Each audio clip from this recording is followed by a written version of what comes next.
Boa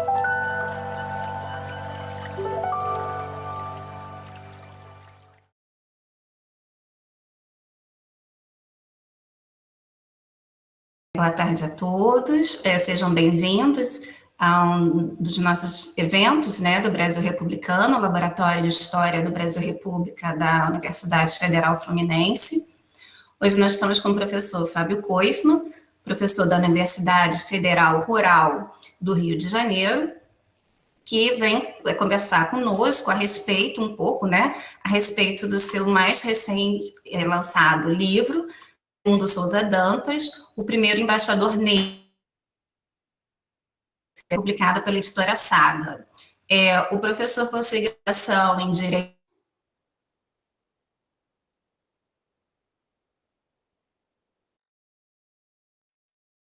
pela UERJ, igualmente, e doutorado em História pela UFRJ. E, como mencionei, atualmente é professor associado da Universidade Federal Rural do Rio de Janeiro, de História e Relações Internacionais, e no programa de pós-graduação em História.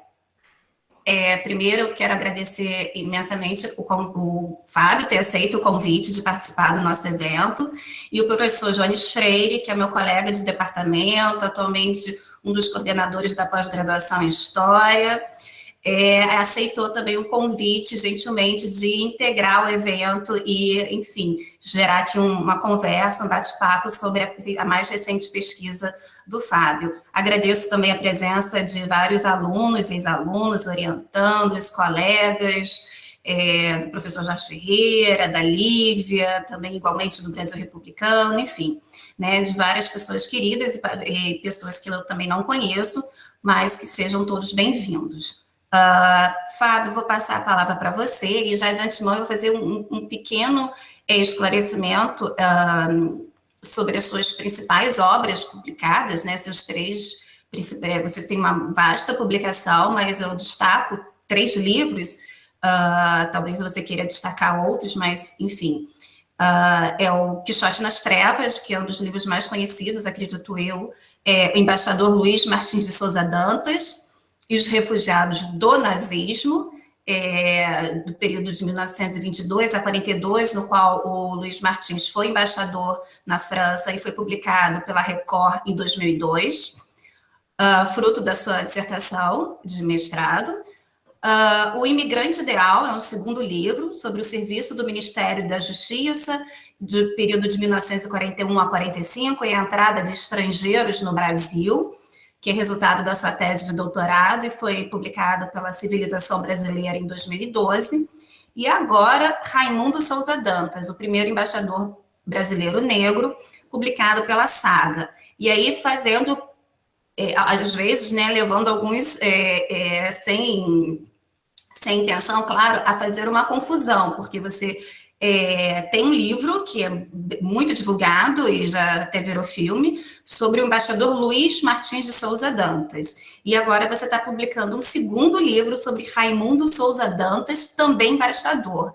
Então, eu já de antemão lanço uma pergunta para poder esclarecer ao público que talvez não conheça profundamente a sua obra, e tantos embaixadores Souza Dantas, né, e acabam por fazer confusão, né? Eu mesma, às vezes, me enrolo. Qual é o Souza Dantas que a gente está falando? Né, e são 2 histórias completamente diferentes, mas há coincidência do Fábio Koifman estar na trajetória, né, na trajetória da história desses homens, e recuperar a história desses 2 homens que tiveram uma importância na história das relações internacionais brasileiras, enfim. Né, eu passo a palavra para o Fábio. Novamente, Fábio, muito obrigada, e Jones, muito obrigada a presença de vocês dois. Eu vou fechar minha câmera e agora eu só escuto vocês. Obrigada. Boa tarde a todos, agradeço a presença, o convite, a presença do professor Jones. É curioso, estava pensando, antes de começar, né, essa atividade, é que eu vou falar, a primeira vez que eu já teve lançamento, falei outras vezes, mas a primeira vez que eu vou falar é exatamente sentado da onde eu escrevi o livro, né, que foi exatamente dessa mesa, nesse ponto, e também estão presentes as 2 pessoas que têm relação direta com a existência do trabalho, que é o professor Jorge Ferreira e a professora Carla Carlone. Eu vou explicar exatamente onde é que eles se encaixam na existência do trabalho dele de ter começado a ser feito. E no final dos anos 1990, eu comecei a pesquisa para o meu mestrado sobre o embaixador Luiz Martins de Souza Dantas, que foi embaixador do Brasil na França e, especialmente durante a Segunda Guerra Mundial, salvou gente que era perseguida do nazismo, judeus, homossexuais, comunistas, dissidentes. E aí, nos primeiros contatos investigativos e contatos com pessoas, podiam ser potenciais depoentes, quando a gente falava, naquela época, final dos anos 80, 90, o nome do Souza Dantas, embaixador Souza Dantas, a referência que as pessoas já imediatamente associavam era o embaixador Raimundo Souza Dantas, que ainda era vivia, ele ia falecer só em 2002, e aí eu explicava, não, é outro Souza Dantas e tal. Nessa época o Raimundo ainda participava de programas da TV educativa, então as pessoas que tinham alguma noção em relação aos dois associavam ao Raimundo. Passados 20 anos, né, que finalmente o livro foi escrito, até o lançamento do livro, poucas pessoas tinham referência de ambos. A memória no Brasil não funciona de uma maneira muito apurada. E aí, já naquela época, eu acabei de tanto procurar e esbarrar no nome do embaixador, Raimundo Souza Dantas, eu vi que deu uma investigada assim, superficial e percebi que era um personagem muito interessante. E aí, o que eu fiz na época, era distante, né, do objeto de estudo, era tentar convencer algum colega, professor, né, acadêmico, a escrever sobre o Raimundo, ou sugerir como tema de dissertação, mestrado, alguma coisa assim. E eu não consegui. As respostas na época que eu ouvi, nos anos subsequentes, era, não, ele era comunista. De fato foi, hoje em dia eu sei, foi até 1948, né, um período pequeno da vida, né? Até o pessoal do Partido Comunista era um pouco magoado com ele, era um livre pensador. E outra resposta, não, ele não era engajado, não tinha identificação com o movimento negro. Também não, porque ele não foi exatamente ele foi ativista, mas não foi uma pessoa muito engajada, mas tinha muito contato, tinha muitas referências, o movimento negro festejou na nomeação dele, era amigo do Abdias Nascimento, então também era uma questão que não entendia muito bem. E aí, a partir daí, eu lamentei quando ele faleceu em 2002 e continuei escrevendo outras coisas, mas lembrando, será que ninguém vai escrever sobre o Raimundo? Esperando que alguém o descobrisse, encontrasse com ele, como eu encontrei, e pudesse escrever. Até que, em 2018, o professor Jorge Ferreira, a professora Carla Carlone, começaram a organizar um livro, e estava um livro sobre biografias. Aí eu lembrei, poxa, essa vai ser a oportunidade, já que em 20 anos ninguém escreveu, eu vou escrever sobre ele, vou pesquisar. Imaginando que não ia ter nada de muito especial, diferente do pouco que ele aparecia na historiografia aqui para escrever. E aí, tudo bem, disseram que tinha um texto entre 20 e 25 páginas, tá bem, aí eu comecei a escrever. Quando chegou na página 143, aí eu avisei ao Jorge que eu tenho que preparar um resumo menor e não ia dar para escrever o único artigo. Escrevi o artigo foi publicado e, a partir daí, eu fiquei surpreendido, não só com a trajetória dele, mais com a reação da sociedade. O que o livro ele é um retrato, especialmente do período de 1945 até 1961, que é a época da indicação e nomeação do Raimundo. Então, o primeiro espanto era com esse processo todo, né, com a reação mais próximo da época da nomeação, e também com os equívocos da historiografia. No final, eu constatei, em relação a alguns pontos específicos, eu constatei que a historiografia havia sido, a gente não gosta de usar esse termo, mas contaminada, quer dizer, foi influenciada pelas versões, pelas construções de memória e por todo aquele ambiente e discursos que surgiram na época da nomeação da indicação do Raimundo. Eu vou até fazer alguns detalhes, fazer um apanhado geral de como é que eu tracei essa investigação. Raimundo, ele era nascido em Estância, né, no interior de Sergipe, e veio para cá muito novinho, né, veio com 18 anos para cá. E nos primeiros anos ele tinha dificuldade de escrever e tal. e acabou se tornando um jornalista conhecido, e é isso que eu trato nas primeiras 90 páginas do livro. Na época da nomeação do Raimundo, outros dois embaixadores também foram indicados, o Rubem Braga e o Cícero Dias, e mais um outro jornalista, Leite. Mas a reação que teve em relação ao Raimundo foi desproporcional, né, negativa, porque os quatro eram de fora da carreira, os 4 embaixadores seriam de fora da carreira, algo que, naturalmente, os funcionários de carreira do Itamaraty não ficam agradados, né, porque, afinal, o embaixador é o topo da carreira, que todo mundo almeja um dia chegar, e nem todos chegam, e quando alguém vai por fora, é mais ou menos como no Exército, alguém ser nomeado general. Mas eu não entendia muito bem o que a reação era um pouco estranha, né? Então eu comecei a investigar especificamente. Primeira coisa, um dos argumentos que se usou para desqualificar o Raimundo é que ele era ninguém. Era uma pessoa que não tinha nenhuma expressão intelectual, né? Não tinha nenhuma expressão.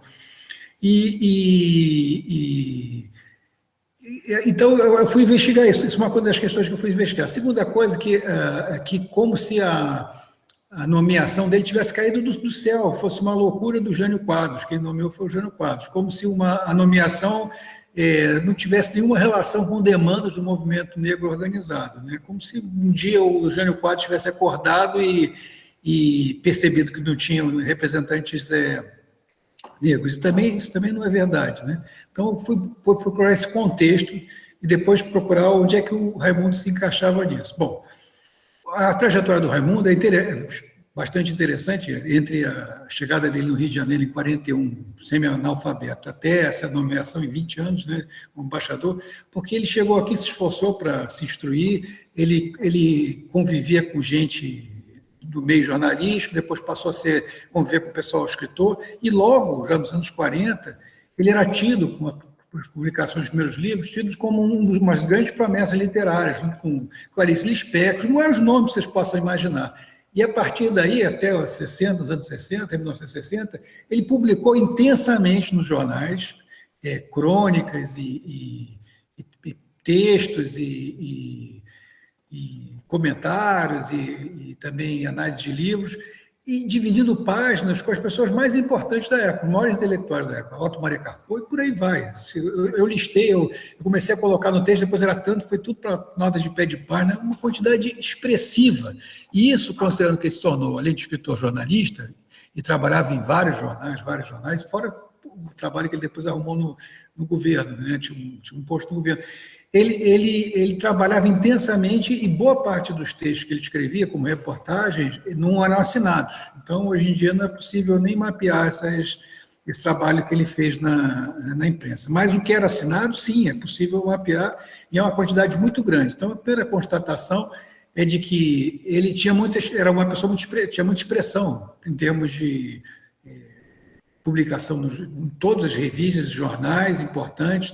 Uma pessoa que tivesse uma cultura razoável nesse tempo, lesse jornal, certamente saberia quem era o contemporâneo, quem era o Raimundo, e quem lia na parte, todos os livros, cadernos literários, ele estava lá fazendo comentários sobre livros ou escrevendo seus próprios contos.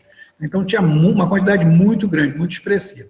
Então, e a formação dele não era diferente do autodidata, não era diferente de outros dois dos indicados. O Rubem Braga era formado, mas o Rubem Braga não tinha, também era fora da carreira, mas se tornou um cronista até mais para depois dessa época, de mais nome. Então ele tinha, as pessoas, é curiosa a diferenciação de tratamento na época da nomeação, que ele referiu ele ao velho Braga, e não teve nenhuma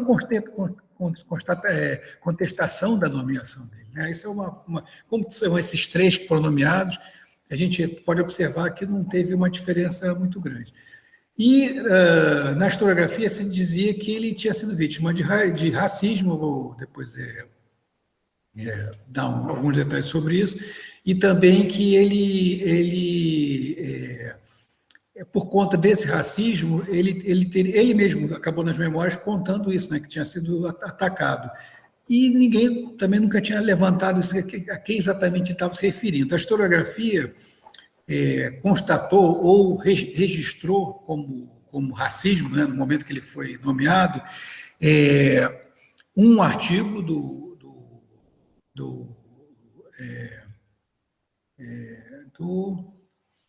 José Honório Rodrigues e a atuação, a reação do encarregado de negócios em Acre, que chegou antes dele um pouquinho para a residência. Essas e alguns trechos das memórias dele. Essas eram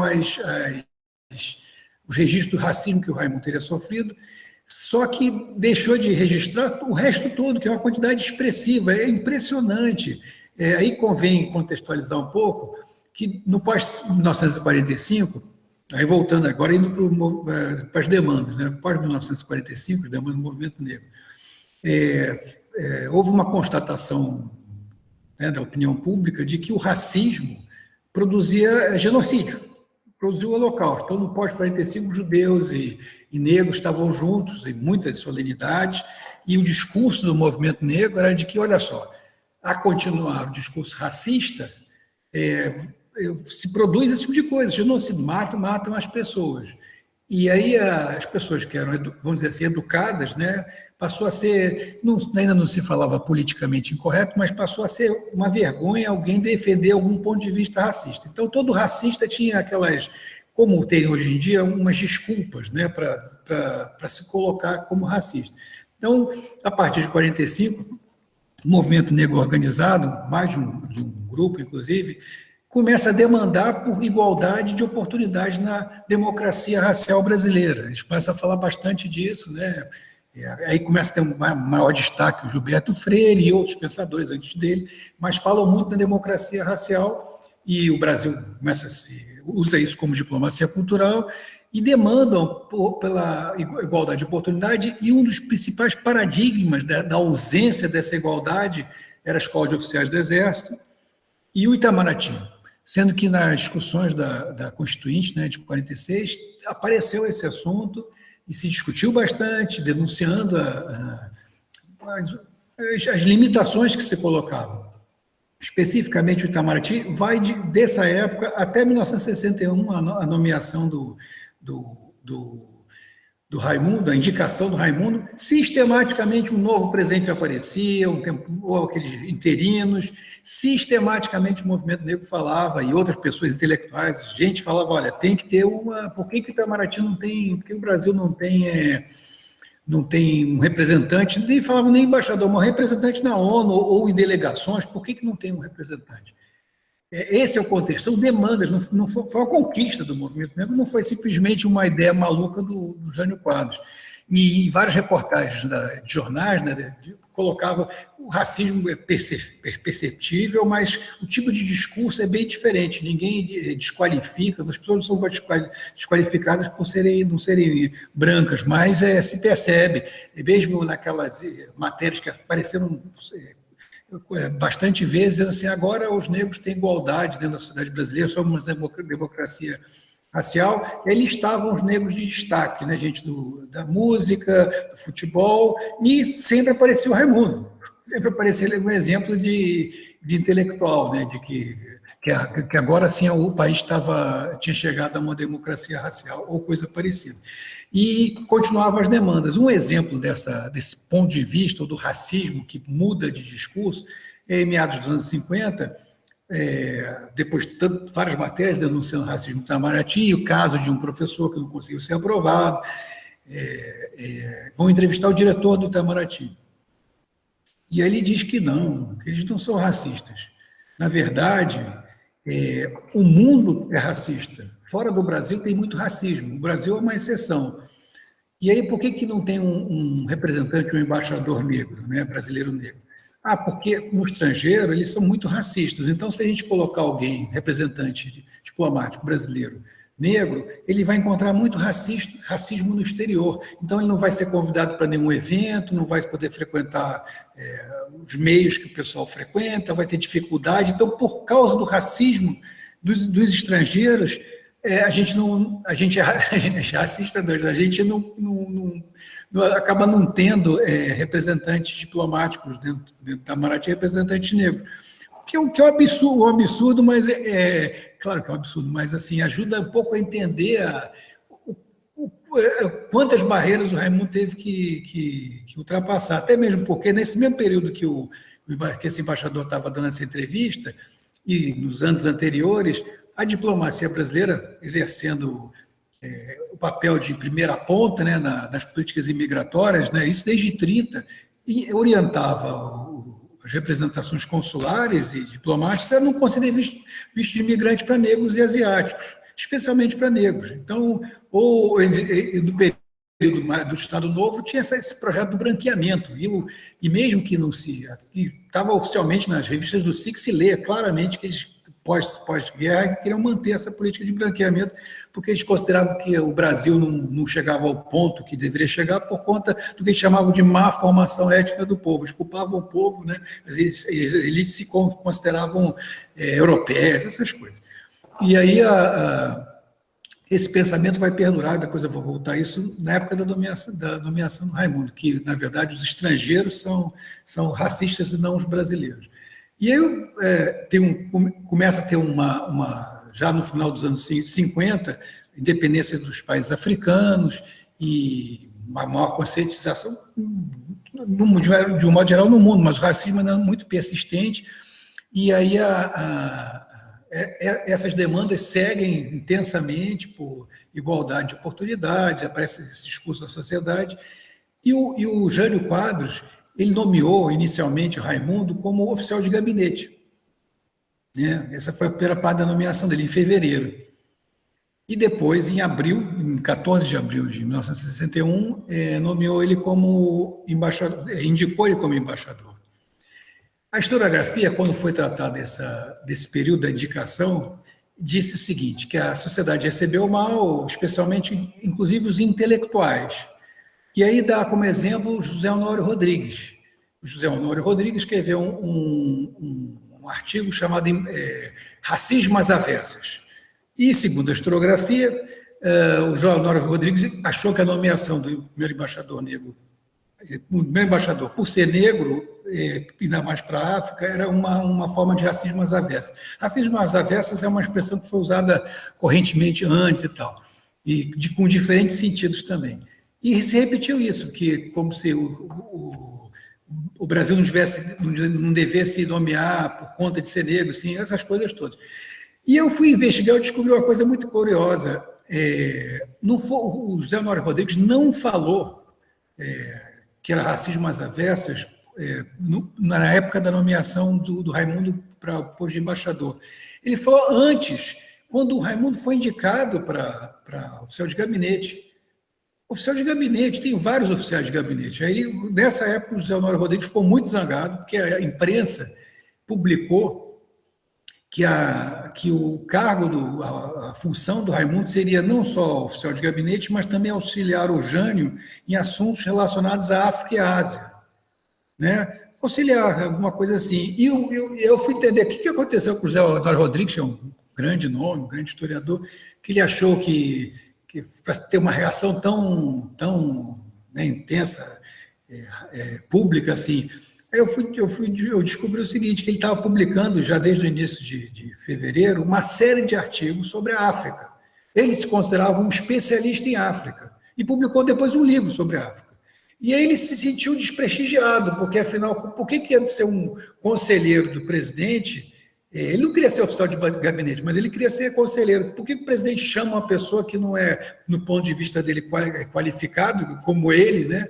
E ele fez um artigo muito agressivo e continuou publicando sobre a África, e depois publicou o livro, e aí, quando saiu a nomeação do Raimundo, a indicação do Raimundo, ele não falou nada. Aí depois tem outras coisas que eu conto dele. Aí eu fui querer descobrir quem é que tinha inventado isso, né? Porque é uma diferença muito grande fazer uma acusação desse montante, desqualificar o Raimundo dessa maneira. Na época da nomeação para embaixador é uma coisa e para oficial de gabinete é outra coisa completamente diferente.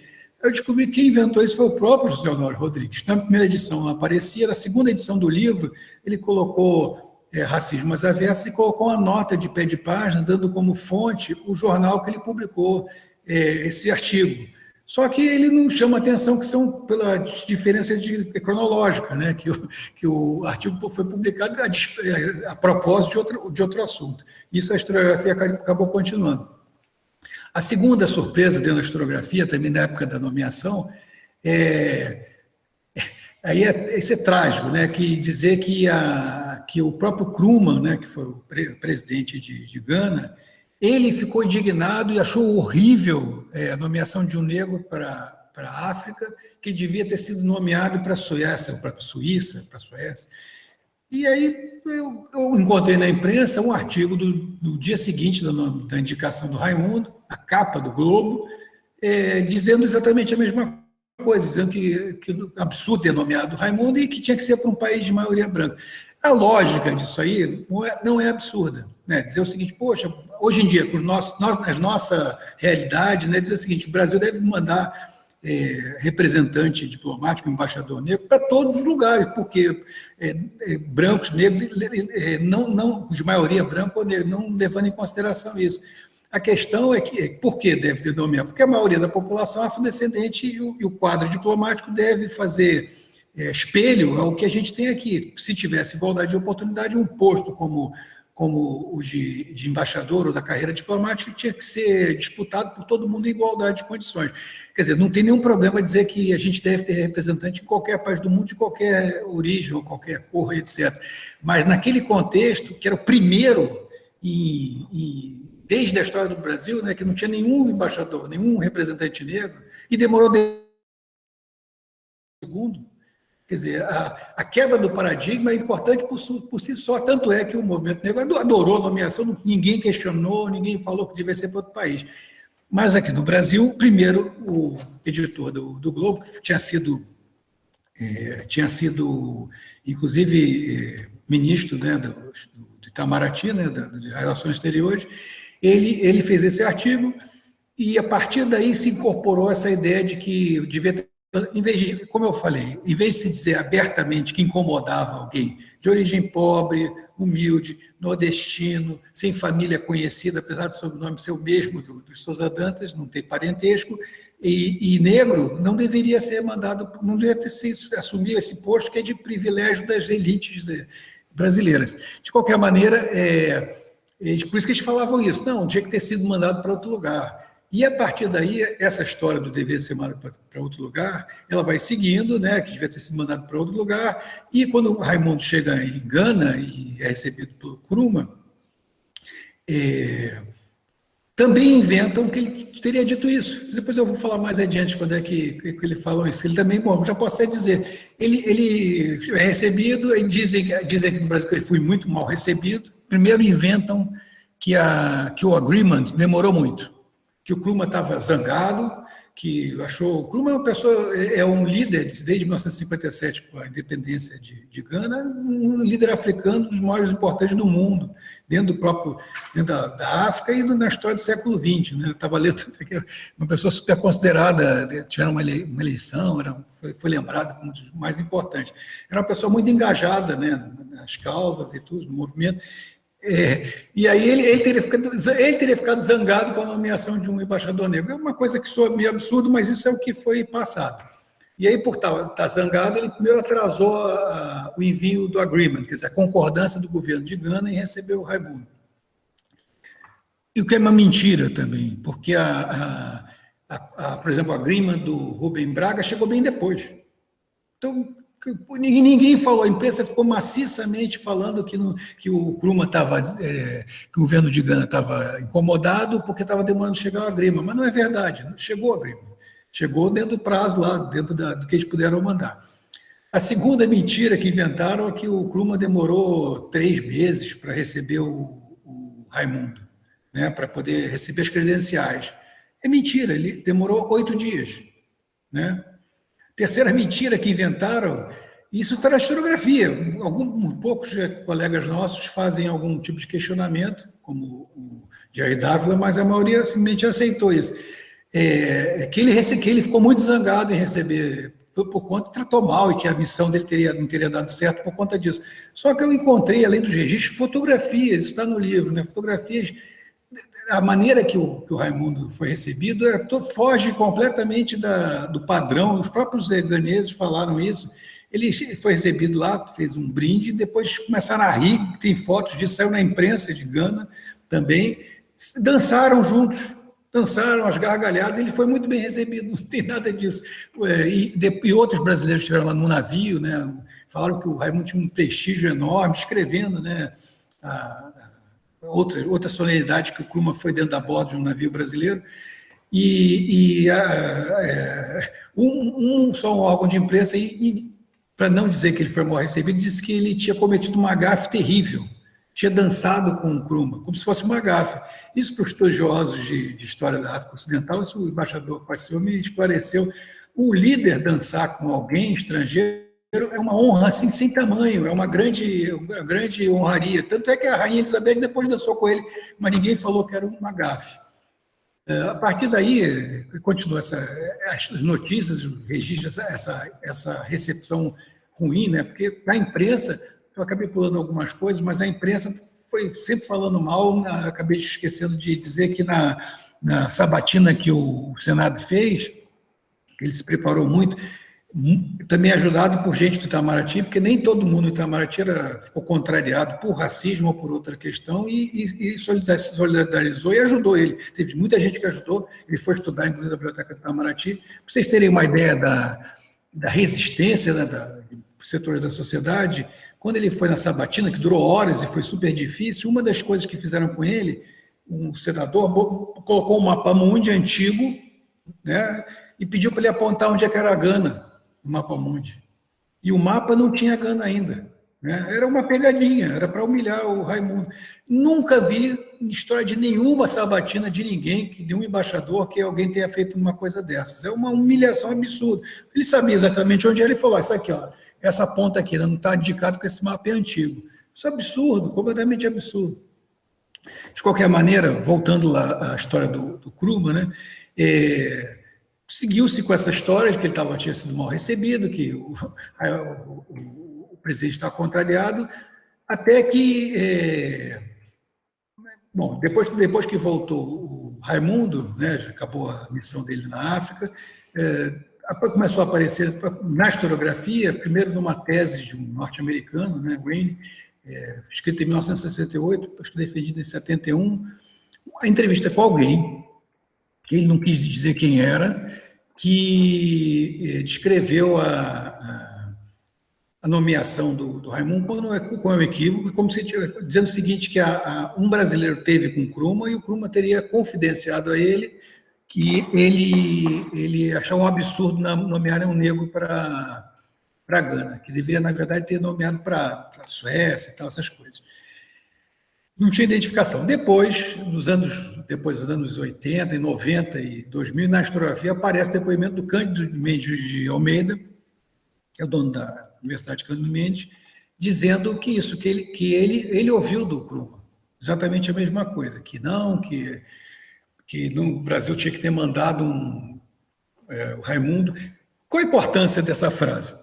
Porque aqui no Brasil se dizia o seguinte, as elites, né, o pessoal incomodado com a nomeação, nós não somos racistas, mas vejam, até o negro que é presidente de Gana, os próprios africanos, estão incomodados com essa nomeação, porque ela é equivocada. Quer dizer, estavam exportando o racismo para lá, a mesma coisa que o embaixador que eu comentei fez. E eu vi que o depoimento do Cândido Mendes, que ainda está vivo, ele ia mudando com os anos. E o humor do Krumah na descrição disso era cada vez mais violento, comparando os negros a carvão, quer dizer, as coisas que eu acho, não, é absolutamente improvável que alguém da porte intelectual, da formação do Krumah, fosse fazer uma coisa dessa, comparar negro a carvão. Isso é o mais básico quer dizer, não precisa nem de muita semiologia para entender que tem alguma coisa errada nesse discurso. E aí eu comecei a acreditar, a imaginar que esse depoimento, porque o Cândido Mendes, que não tem uma pessoa que também não tem nenhum histórico de ser racista, muito pelo contrário, fundou na universidade um núcleo só de estudos africanos, era alguém também interessado, da mesma época, contemporâneo também da nomeação do Raimundo, também estudava esses assuntos, e talvez, eu comecei a imaginar, ele deve ter ficado igual o Zé Honório Rodrigues, contrariado com a nomeação de um não especialista como assessor. Isso é uma teoria, não sei. De qualquer maneira, eu comecei a observar que tinham mudado esse depoimento, e aí primeira coisa que eu fui fazer, tentar identificar quem era outra fonte, né, na tese do Duane, que é citada pelo Amado Servo, outras tantas pessoas citaram essa tese. Isso aparece muito na historiografia, essa história do Kruma zangado. Aí eu descobri que, olhando a tese, eu li a tese, eu descobri o seguinte, que vários indícios apontavam para o Cândido Mendes, porque a data do recolhimento, ele recolheu o depoimento dele em 68 em 3 lugares diferentes, em 3 datas diferentes. Eu fiz várias amarraçõezinhas, aí eu descobri que o Wayne estava vivo. Aí eu escrevi para ele, falei, olha, eu estou lendo seu trabalho, é uma questão importante aqui, e eu, por todas essas evidências, listei as evidências, eu acredito que quem você entrevistou, na verdade, foi o Cândido Mendes. Aí ele me respondeu, parabéns, Sherlock, exatamente, foi ele mesmo. Aí eu cheguei à conclusão, tive certeza que essa versão tinha uma única fonte, que era o Cândido Mendes. Aí eu fui descobrir quando é que ele teve com o Kruma, porque ele dizia que era um funcionário do governo na descrição da tese. E aí eu vi que aí eu precisei, o dia foi à tarde do dia tal, né, em julho de 1962, o Raimundo ainda estava em Gana, foi na conferência O Brasil, o Mundo Sem Bomba, tinham 200 estrangeiros lá em Gana, nesse seminário, e o Kruma recebeu assim, muito rapidamente as pessoas, o Cândido Mendes foi recebido junto com a esposa, com Maria Helena Linhares, o marido da Maria Helena Linhares e mais 2 outros estrangeiros, né, um mexicano e um argentino, alguma coisa assim. E esse grupo foi recebido rapidamente, foi apresentado, era uma coisa formal, uma recepção e eles não eram representantes do governo brasileiro, eram simplesmente pessoas que foram convidadas nesse contexto do mundo sem a bomba. O Jerry Dowd já tinha escrito que duvidava que o Kruma tivesse falado uma coisa assim, né? Tivesse dito, apresenta o Raimundo lá no evento e dizer uma coisa dessa é extremamente descortês. A gente simplesmente, eu concordo com o Jerry Dowd, a gente concorda que se realmente o Kruma disse alguma coisa, não foi isso que ele disse. Nesse sentido, né, que o Cândido Mendes acabou dando e que acabou construindo essa memória. Então, quer dizer, vários detalhes da história do Raimundo demonstram que ocorreu um certo cuidado para não demonstrar racismo explicitamente, mas toda a história que se escreveu a respeito dele estava contaminada, estava influenciada para esse desejo de forjar uma situação que efetivamente não tinha acontecido. E eu tenho outros detalhes também, né, que eu fui percebendo ao longo da pesquisa, né, que tinha essas modificações, né? E o que é importante dizer, estava conversando com uma outra pessoa que estava perguntando sobre isso, é que perguntaram uma entrevista, né? Perguntaram qual a importância, qual a importância do tempo que o Raimundo passou em Gana para as relações da África com o Brasil, né, e tal. Eu falei, olha, ele teve muitas dificuldades, porque com a renúncia do Jânio, ele desistiu de ir, né, porque ele tinha se sentido ligado ao Jânio.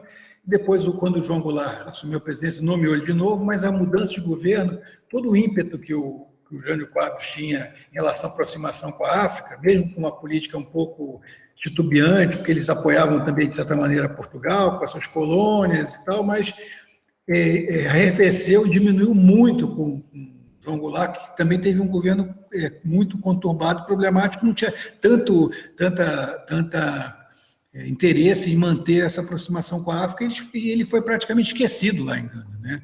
E mesmo assim, o que é importante na trajetória do Raimundo, ou dessa história, é muito mais para o Brasil do que exatamente para a África, para a relação com o Brasil com a África. A Gana era concorrente do Brasil, produção de cacau e outras coisas. Esse é o menos importante, esse é o trivial de vários contatos que o Brasil tem mundo afora. A importância da nomeação do Raimundo tem a relação com o próprio Brasil. O que aquelas pessoas, já num ambiente que não se podia falar abertamente de racismo, como é que elas se manifestaram?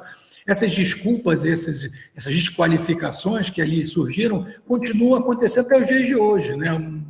Uma continuidade. Isso era importante, a nomeação do Raimundo, para exatamente abrir essa porta que necessariamente tinha que ser aberta, que tinha uma repercussão muito grande em relação à nossa sociedade, né? Então, quer dizer, tem isso que eu acho que deve destacar na nomeação do Raimundo. E mesmo, coitado, por conta do tempo a época que ele viveu, a época que ele foi nomeado, ele sofreu muito, foi muito atacado, e ele acabou pagando esse preço, né, de ter sido exposto, né, uma exposição danada, e o Brasil, de certa maneira, o nosso governo aprendendo com, vamos dizer assim, com o erro de ter nomeado um embaixador negro, não nomeando mais ninguém, não deixando quase ninguém entrar na carreira, só entrou recentemente, né, relativamente, nos últimos 20 anos, e finalmente 3 senhoras e um senhor acabaram chegando à posição de ministro de primeira, que equivale a ser embaixador. Mesmo assim, nem todos eles foram efetivamente designados para alguma embaixada, que você pode chegar para o ministro de primeira, que todo mundo chama de embaixador, mas ser embaixador necessariamente você tem que ganhar ser designado e nomeado e ir para uma embaixada como representante do Brasil. Isso nem todos eles foram. Né? O homem, por exemplo, o senhor lá não foi ainda, está 10 anos como ministro de primeira. Outras pessoas já foram. Bom, tem muita coisa para falar, já falei bastante, tem outros detalhes que não entrei, aí eu prefiro passar a palavra para o Jones e para, se alguém quiser fazer um comentário, obrigado a todos pela audiência.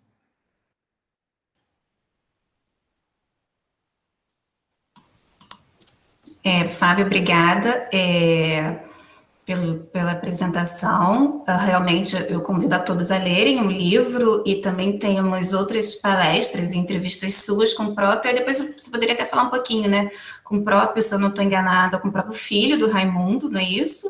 E com a neta dele, né? Você teve uma mesa de lançamento que foi muito interessante, com a presença de 2 pessoas que viveram a vida privada e perceberam esse racismo por outros caminhos também. Então, eu acho que também convido a todos a estar registrado essa entrevista. Depois você, por favor, Fábio, passa a referência completa para quem se interessar, porque são 2 figuras muito interessantes, o filho dele e a neta, né? Foi um momento foi até mesmo emocionante, como eu vou falar, né? O encontro de um acadêmico com a família, e todo antes, o que eu acompanhei isso de perto, um pudor, né? Será que eles vão gostar da obra? Será que eles vão receber bem a obra?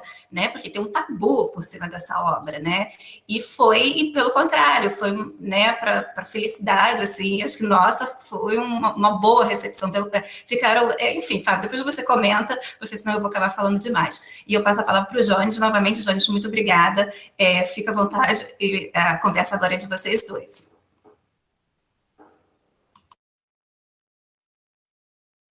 Bom, boa tarde a todos. Eu queria agradecer a Carla o convite e também ao Fábio. Fiquei muito feliz. A ideia era ter feito um pouco antes, mas eu confesso que a plataforma Sucupira me tirou bons meses, aí ainda está me tirando, mas eu acho que é um momento oportuno e queria agradecer muito a confiança. Não é o meu recorte cronológico, diríamos assim, mas é um tema, né? Esses trabalhos sobre esses indivíduos que ficam invisibilizados, né? Afrodescendentes, enfim, para mim são muito caros, e eu sempre que posso estou lendo e tentando fazer algumas conexões. Então, agradecer muito e parabenizar, acho que o Fábio, pelo livro, né? Eu não li tudo, mas o que eu li já gostei bastante e quero depois terminar de ler para conhecer um pouco mais da história dessa figura, desse sujeito que é simplesmente fascinante, né? O Raimundo Souza Dantas. Eu começo usando um pouco das palavras da Carla, porque eu assisti recentemente a esse debate que você fez com o filho e com a neta, que achei extremamente interessante quando do lançamento, e, enfim, todas as lembranças do filho e a neta com lembranças mais familiares, diríamos assim, mostram bastante da vida do Raimundo, enfim.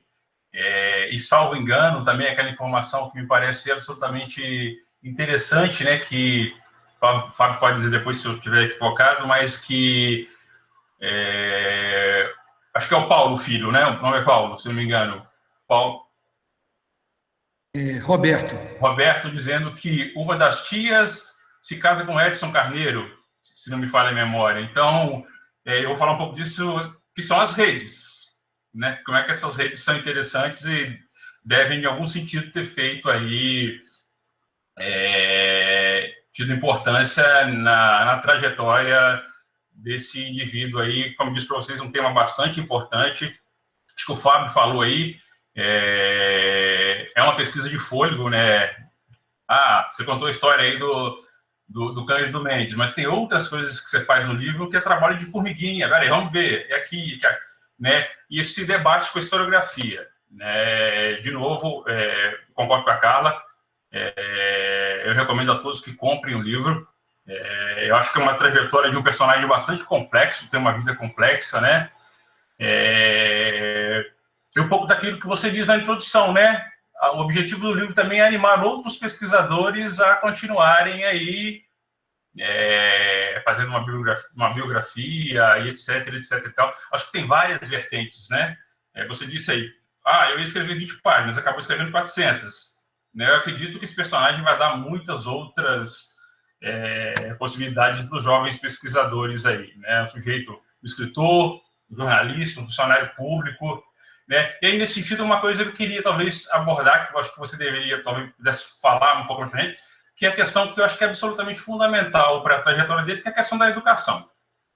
Né? Ele se vai se alfabetizar tardiamente, diríamos assim, mas é a partir desse contato no jornal, dessa alfabetização, dos escritos, etc e tal, é que ele vai conseguir chegar, enfim, a oficial de gabinete, e depois ao primeiro embaixador negro. Então, acho que isso é um ponto importante. Essa questão da educação me parece bastante fundamental. E o filho fala nisso, né? Meu pai, eu acho que ficou chateado comigo, porque eu fui reprovado no ginásio e tal. Aí, depois, quando eu estava em África, eu falei, não, peraí. Aí comecei a ser... Então, acho que essa questão da educação é muito importante. Eu acho que outro ponto absolutamente interessante do texto é um pouco do que eu disse no início, né? Essa tentativa, essa visibilidade e experiência desse sujeito silenciado que você conseguiu dar. Acho que isso é outro ponto importante. Você mostra muito isso no texto. Essa memória ela é silenciada, em outros momentos você tem vários rumores aí, e aí você vai trabalhar, e aí foi interessante que na entrevista você mostra ele dançando com o presidente, né? Os dois sorrindo lá e tal, e desconstruindo essas narrativas que ficaram até muito pouco tempo aí, tanto para a historiografia quanto para, enfim, para outros sujeitos. Então, acho que isso é um ponto importante, né, dentro desse seu propósito, né, que é descrever tanto ele, mas também as repercussões dele com ápice em 61, mas passando ali pela década de 40, 50 e 60, com conjunturas muito importantes para a gente pensar. A questão da Guerra Fria, você vai detalhando isso ao longo do tempo, do trabalho, enfim.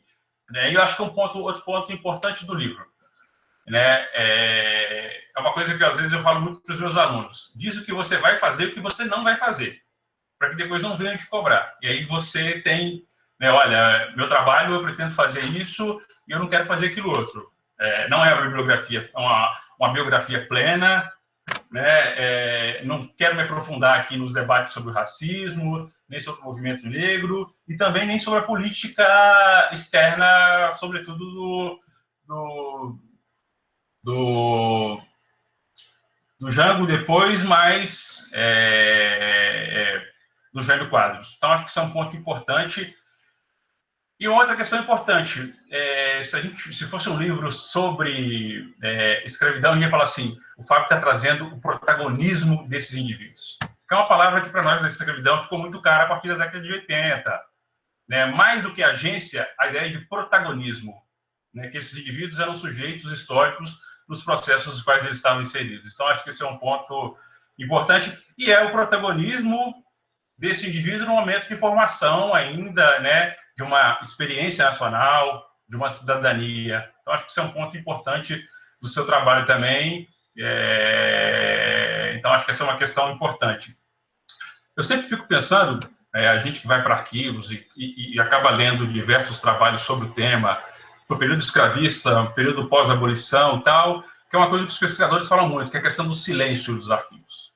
Você vai aos arquivos e né? Eu queria te ouvir um pouco, né?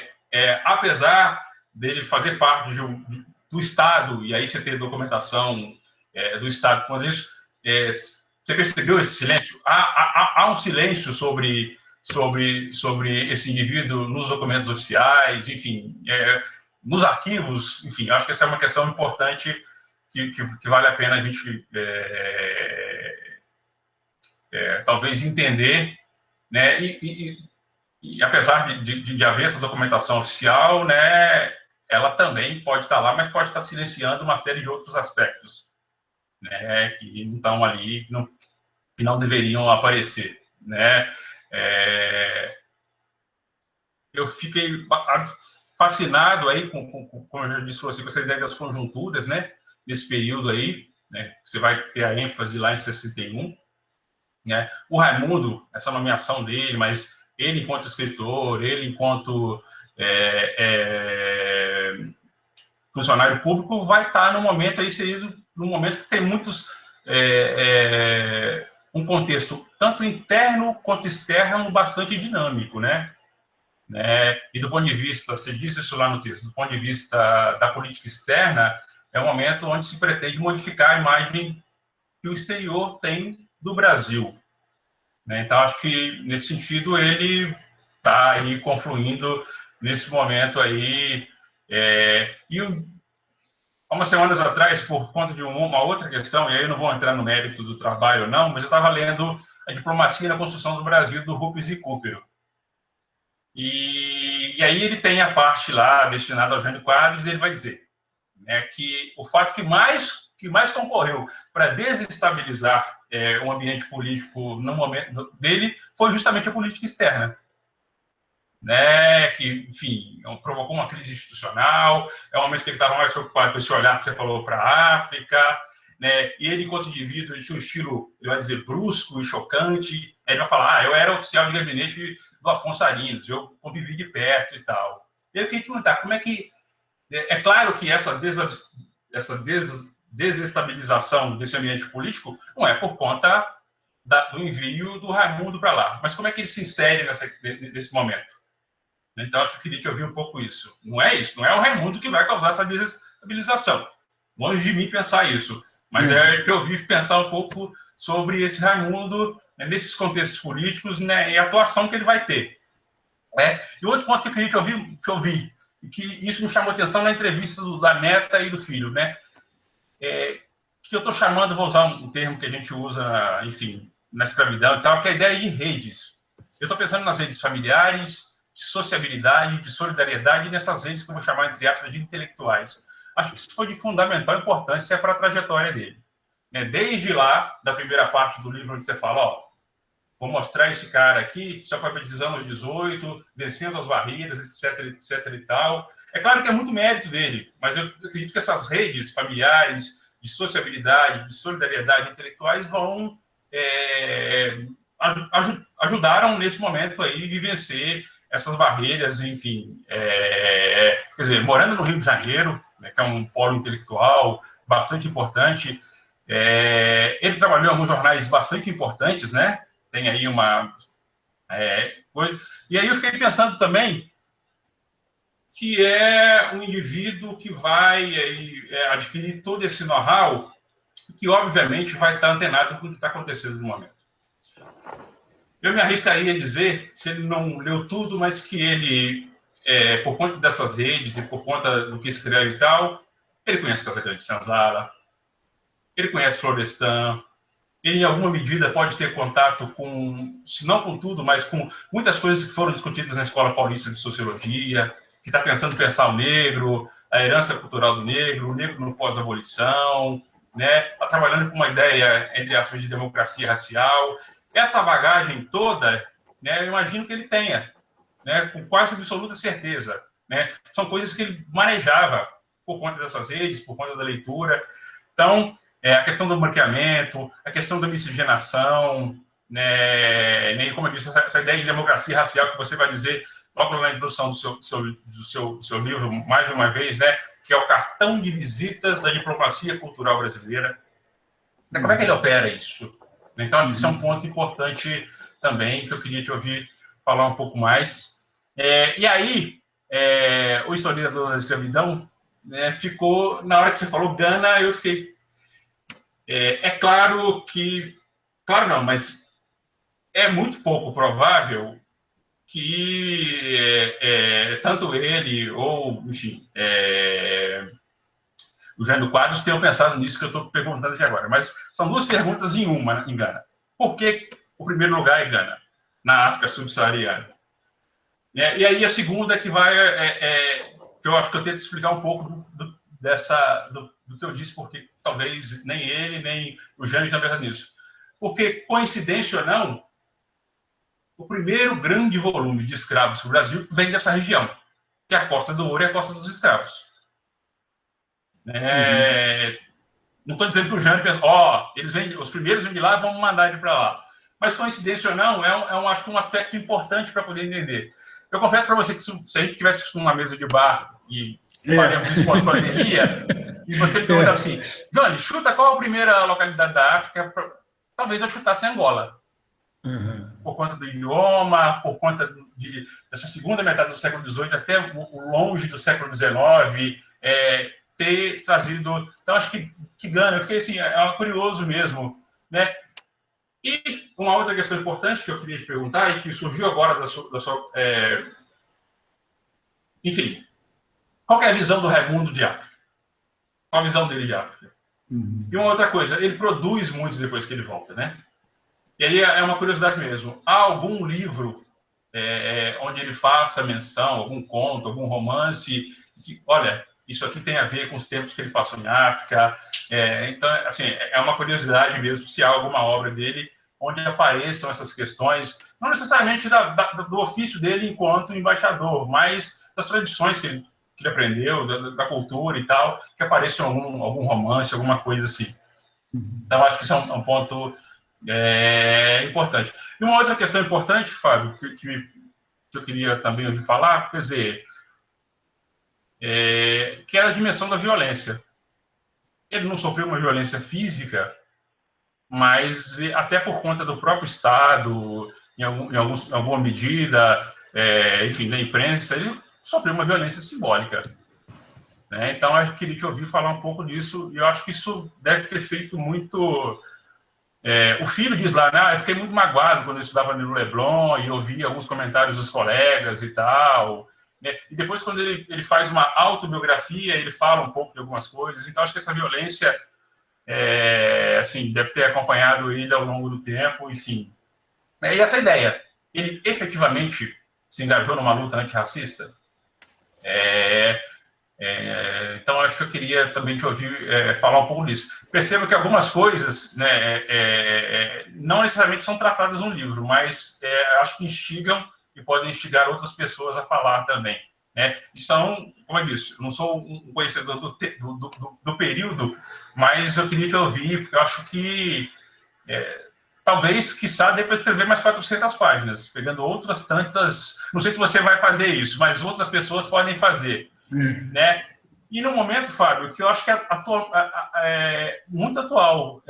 Não à toa, há 2 semanas atrás, eu leio uma reportagem que o STJ vai julgar o recurso de 2 moças que passaram no Instituto Rio Branco por cotas quilombolas e que o Instituto Rio Branco disse que não, que vocês não vão entrar, porque vocês não são negras.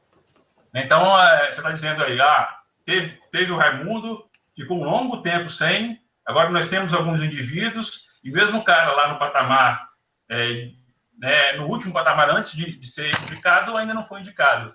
Né? E agora, no momento de entrar, que é a partir do Instituto Rio Branco, você tem alguns casos, né, que estão sendo julgados aí, e que tratam dessas questões aí. Então, acho que é bastante importante, né? Acho que é um livro que traz temas muito atuais, sobretudo a questão das desigualdades no plural. Né? Acho que a história desse indivíduo, né, do Raimundo Souza Dantas, traz aí uma série de questões muito presentes no nosso cotidiano, enfim, nas instituições. Né? A política de cotas está aí há algum tempo e apesar disso, a gente tem, de um lado, uma dificuldade para que alguns indivíduos sejam implementados, e, por outro lado, alguns indivíduos que surfam, né, né, olha, entram para o curso de medicina, entram para outros, né, e aí, efetivamente, você nota que a maneira de utilizar, de construir essas questões, né, nesse momento aí ainda de luta antirracista, enfim, têm sido muito complicadas. Né, assim, eu tenho outras coisas a perguntar, mas eu acho que, Carla, acho que de repente também abrir para outras pessoas, né, e aí continuar conversando com o Fábio, à medida que ele for respondendo, para também não ficar monopolizando. Como eu gosto de dizer em bancas, que os donos da festa são os candidatos. Eu acho que aqui no momento de lançamento do livro também, o dono da festa é o Fábio. Eu acho que é o momento também, de repente, dele falar mais coisas e tal. Eu tenho outras questões, mas eu acho que a gente pode ir, ao invés de eu fazer tudo, aí, né, fica meio com cara de defesa, alguma coisa assim, acho que não é o momento. Afinal de contas, não é uma arguição, é mais um debate mesmo, coisas que suscitaram.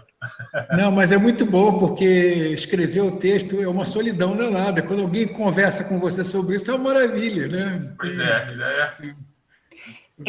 Jones, muito obrigada, você levantou várias questões, é muito bom, eu fiquei pensando, gente, foi muito bom ter chamado o Jones, porque você está trazendo uma leitura de até algumas coisas que eu colocava com o Fábio, eu falei, Fábio, você está tocando em algumas questões que são muito caras aos historiadores que trabalham com pós-abolição, com o período da escravidão, só que o Fábio não é desse contexto de estudo.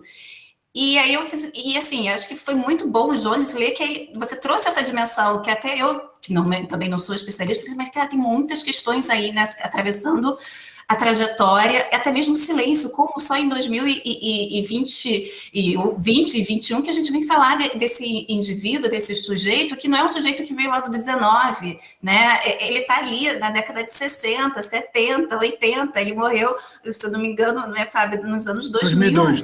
Olha só, aí como é que a gente nunca falou sobre isso, a gente nunca... Né? E por que os próprios historiadores que lidam com o não imediato pós-abolição, mas o pós-abolição, nunca ainda tocaram nesse assunto, perceberam esse assunto, né? Então, tem uma série de questões aí que acho que um dia inteiro de conversa a gente consegue eliminar pela riqueza do próprio tema, a riqueza do tema e dos debates historiográficos que ele gera.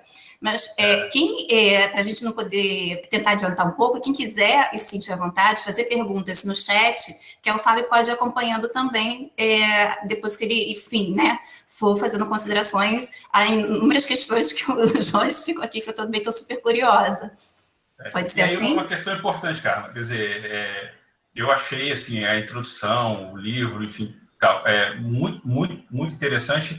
E tem um amigo que me disse uma coisa muito interessante, porque às vezes os movimentos esperam que a obra tenha um determinado viés. Então, por isso que eu ressaltei a ideia do Fábio, eu vou fazer isso e não vou fazer aquilo. Né? Abre a possibilidade para outras pessoas. Né? E a ideia, lugar de fala não é monopólio de fala. Né? Então, acho que isso é um ponto importante também. Né? Assim, eu acho que o Fábio fez o que, para mim, é uma das coisas mais caras. Ele trouxe voz à trajetória de indivíduos absolutamente importante, absolutamente fascinante, que estava aí sumido. Você está tentando há 10 anos que alguém faça algum trabalho sobre esse 20 há 20 anos. Quer dizer, vamos lá. Eu anotei algumas coisas, são muitos temas, né? Eu vou tentar, se eu esquecer de alguma coisa, você depois me fale. Eu anotei meio caótico aqui, mas o Sartre, quando escreveu, ainda estava terminando a Segunda Guerra Mundial, e ele escreveu sobre o antissemitismo. Ele dizia o seguinte: você quer saber sobre o antissemitismo, você tem que perguntar para os antissemitas, né? Então a gente está falando sobre o racismo. Eu não vou perguntar os negros são vítimas de racismo, quem não é branco. Então tem que ver o que esses brancos, ou os que os racistas, ou os que se acham brancos, estão falando sobre isso. Então, eu fui ver a opinião pública para entender essas coisas, né? O Raimundo, além das críticas, essas críticas todas, também o pessoal, teoricamente, seria esclarecido, quer dizer, que não seria racista. Eu não acho, quer dizer, nada me me indica que o Cândido Mendes seja racista ou que o Zé Honório Rodrigues seja racista. Eles podem ser bobos, sei lá, algumas coisas, assim, ter vaidosos, mas não acho que sejam racistas, menos ainda Edmar Morel. Edmar Morel é avô de um querido amigo do Marco Morel. Eles não são exemplos de caucasianos, assim, brancos, são morenos, não tem nenhum. Ele escreveu sobre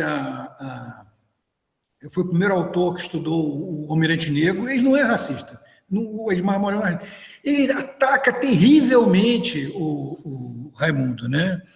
Aí, por isso que é uma dificuldade de entender onde é que estão as coisas, né? Então, aí falando de uma outra coisa que você falou, eu notei aqui, você falou da violência.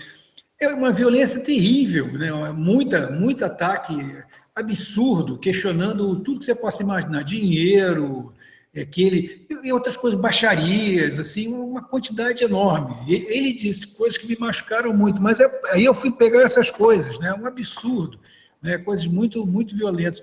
Eu fui entender que o pessoal de esquerda, né, atacava ele por conta dele ter saído do Partido Comunista em 49 e ter feito um livro que acabou sendo comprado pelo governo, né, que é um livro que ele publicou sobre a trajetória, minha trajetória de vida dele, e também pela identificação com o Jânio. Aí você também falou do Jânio. O Jânio, a principal, ele fazia muitas coisas malucas, bilhetinhos e tal. E a principal questão que irritava profundamente, não só a oposição, mas também seus correligionários, ele era do partido que era de direita, né? Um partido que ficou buscando o poder até conseguir colocar o centro-esquerda, herdeiros de vaga para fora, e ele tinha uma política que condecorou Che Guevara, se aproximou das jovens repúblicas negras, independentes da África. Isso incomodava terrivelmente. O Raimundo era tratado, não foi por causa da nomeação do Raimundo, mas era mais um elemento dos erros absurdos que o Jânio teria feito. Na entrevista, até em áudio, um pesquisador encontrou, eu cito ele, o Jânio fala, parecia que o palácio ia cair de cima da minha cabeça, porque eu nomeei um negro. Ele fala assim, né? E tudo mais, era um dos muitos erros, né, que ele tinha feito.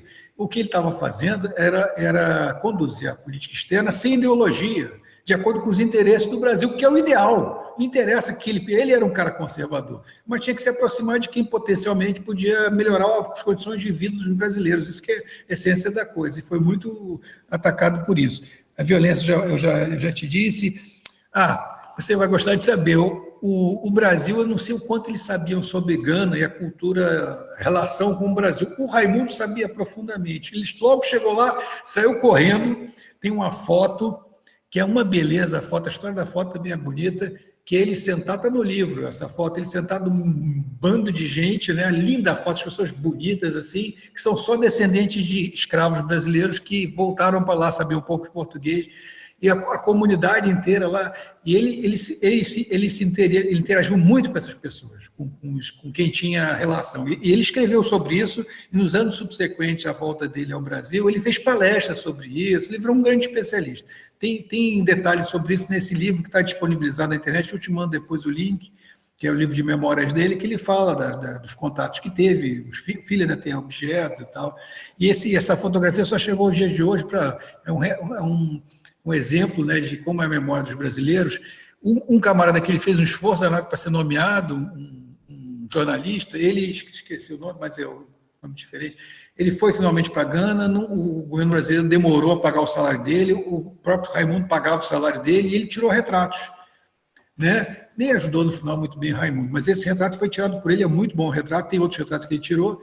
Esses retratos, depois que ele morreu, esse jornalista, foi tudo para o lixo, do lixo foi para um sebo.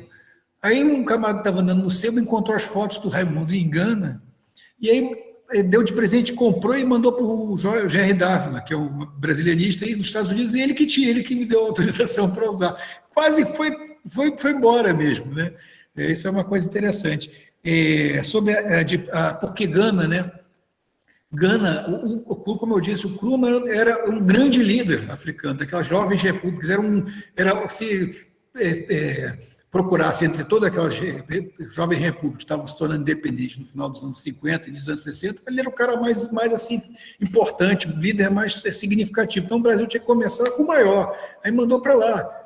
E o fato de Raimundo ser negro é uma excelente cartão de visitas. Isso não tem nada, muito pelo contrário, não tem nenhum problema ser negro. E o maior exemplo disso, que é excelente, que Cuba fez a mesma coisa. O primeiro representante diplomático de Cuba foi negro.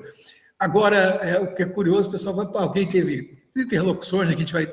não, mas Cuba, a população negra de Cuba, ela é maior do que a brasileira. Não é. Eu fui ver dos índices do IBGE, do censo cubano, nós temos proporcionalmente, né, muito mais afrodescendentes do que Cuba. Então, Cuba mandar um negro não quer dizer nada, eles escolheram porque achavam que ia ser importante. Quer dizer, o mesmo erro que Cuba fez.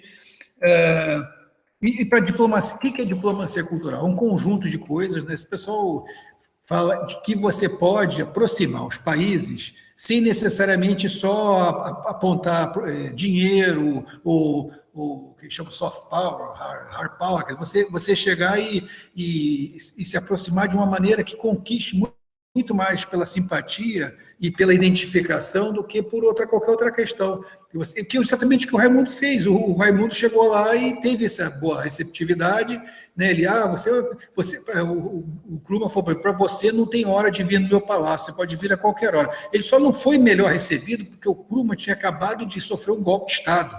E o tempo todo lá, e teve repressão, teve muita confusão, né? Ao longo do tempo que ele ficou lá, o regime ficou um pouco estável, então realmente não tinha como ter uma relação melhor, quer dizer, mais próxima, mas e desenvolver tinha outros tantos problemas. Do ponto de vista só isso tem gente que escreveu, você falou nos silêncios, muita gente escreveu sobre política externa do Jânio, alguns mencionaram Raimundo, mas com esses carimbos que eu mencionei, né, de cara que foi um equívoco, que ele era despreparado e que não tinha condição. Ele não é despreparado, quer dizer, despreparado. Se pegasse o embaixador mais experiente dos quadros do Itamaraty e jogasse ele em Acre, ia ter uma enorme dificuldade, porque tinha que começar tudo do zero.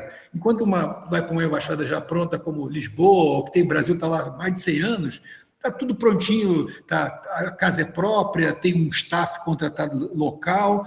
Engana, tinha começado do zero, nada. Então, tudo para ele era difícil, né? Porque, inclusive, porque não tinha nenhum auxiliar. O Brasil demorou muito tempo de mandar um auxiliar, o auxiliar que estava lá antes, que aliás a historiografia diz que é exemplo de racismo do Itamaraty. O camarada, ele não saiu da casa, de onde estava. Ele conseguiu, montou a casa para receber o embaixador, e quando o Raimundo chegou, tem gente que diz que ele ficou 6 meses, tem gente que diz que ele ficou o tempo todo na casa. Ele saiu depois de 1 mês e pouco, porque ele não tinha para onde ir. Agora, não era por racismo, era porque ele estava desde janeiro daquele ano avisando o Itamaraty que o salário dele não comportava ir para outro lugar, tinha família, etc, etc. Aí chegou o Raimundo, porque era uma boa pessoa, porque ele também não era de fora da carreira, não ia chegar com os 2 pés em cima do sujeito. Ele era malandro, e era um cara que acabou sendo demitido da carreira por conta de alcoolismo. É difícil saber se foi realmente isso, foi no AI-5, né? Então não dá para saber. Mas é uma pessoa que, eu botei isso no livro, né, que ele se empenhou muito intensamente em conseguir bolsa para alunos angolanos aqui no Brasil, elogiando tudo, e ele ficou trabalhando muito tempo na África, muitos diplomatas não queriam. Eu sempre vi que ele não é uma pessoa que tinha preconceito em relação ao afrodescendente ou ao africano. E aí, depois que o livro estava pronto, eu descobri 2 coisas que eu lamentei. A primeira foi essa que você mencionou, do Edson Carneiro, que é citado no livro, e eu não contei que era concunhado, né? Eram 2 irmãos casados. Eu queria ter colocado isso. E a segunda é que eu encontrei recebi um documento desse mesmo camarada, Sérgio Corrêa do Lago, Corrêa do Lago, que acusam de ser racista, no final dos anos 50, propondo ao governo brasileiro que preparasse uma comissão de 10 indivíduos que fossem visitar a África e a Ásia, e no final o Brasil mandou, né? Ia custar tanto e tal, e disse assim, necessariamente nesse grupo tem que ter cidadãos brasileiros negros. Ele mesmo falou, tem que ter representação negra, não sei o quê. Duvido que um racista falasse um negócio desse. O camarada era maluco, era alcoólatra, genial, era psicopata, mas não foi por racismo. O que acontece?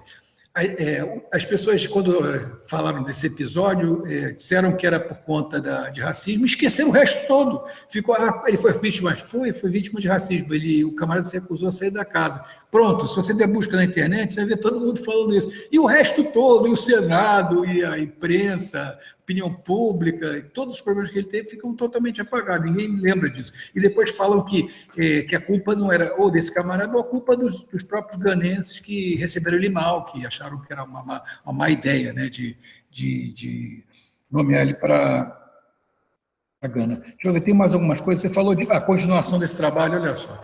Eu tenho algumas coisas que eu sou compulsivo, né?